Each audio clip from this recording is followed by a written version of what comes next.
Okay, so this is about how to use technology in student-friendly ways and getting them to turn in their work. This is just a springboard. These are ideas. If you want to get more in depth, come see me or see a colleague. First of all, we got to teach how to use the technology. We cannot expect just because they are generation whatever it happens to be right now, that they are just going to be an expert at every form of technology. I had seniors who have been using the technology, my class, over and over again, and they confessed, hey, I'm really not 100% comfortable using this technology, and I'm really not sure how to do it. Please don't use new technology without teaching how to use the technology.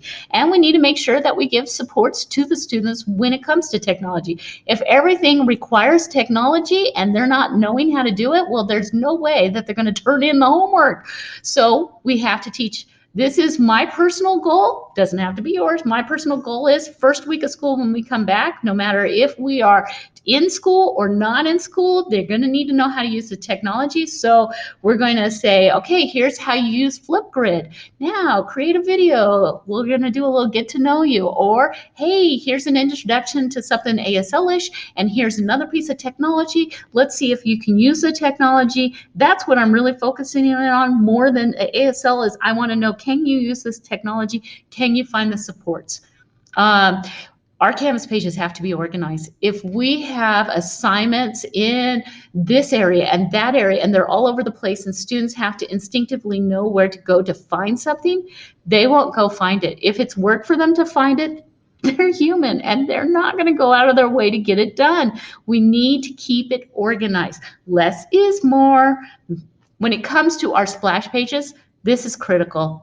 It is, if used correctly, the splash page can be the most important page anywhere on Canvas where they can find everything. At the very top, the last time all of the assignments for this class were updated was on date and time. That will solve your problems with students blaming teachers for not getting things turned in. Also, it will solve the problems with technology where students are like, well, you didn't grade it, and they're waiting on you, but really it was a technology problem. Solves that.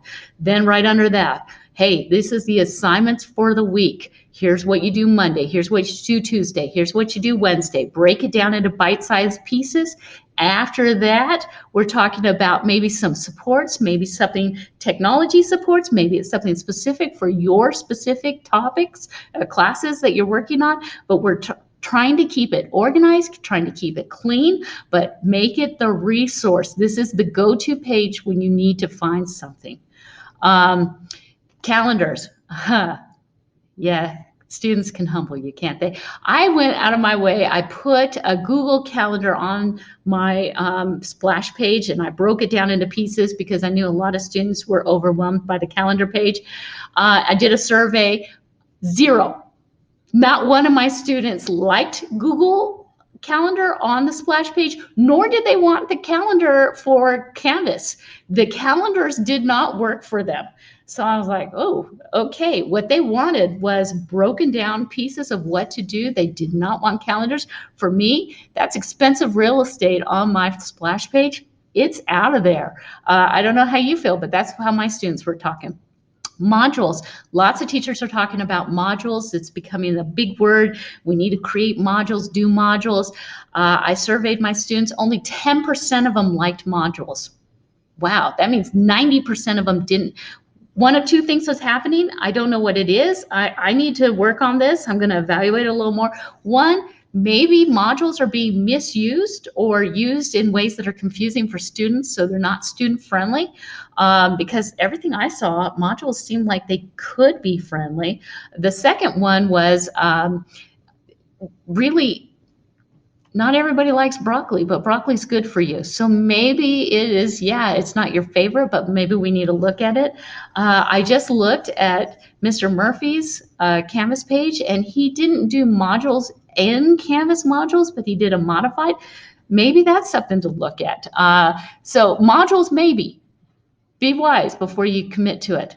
This is a critical one. When technology goes wrong, when, not if, no, not if, it will go wrong. 85% of my students said they had technology issues while doing distance learning. 85%, that's huge. Okay, when problems come up, it's up to the teachers to make it so that kids don't get so frustrated that they're not willing to do the work. So my own daughter, she had technology problems. She took screenshots. She sent it in. The teacher didn't want to accept it. Well, what do you want us to do? We have to make it doable for students. If Canvas didn't work, what other options do we have? If Flipgrid didn't work, what other options do we have? We need to make sure that the student that does the work gets recognition and credit for the work that they do.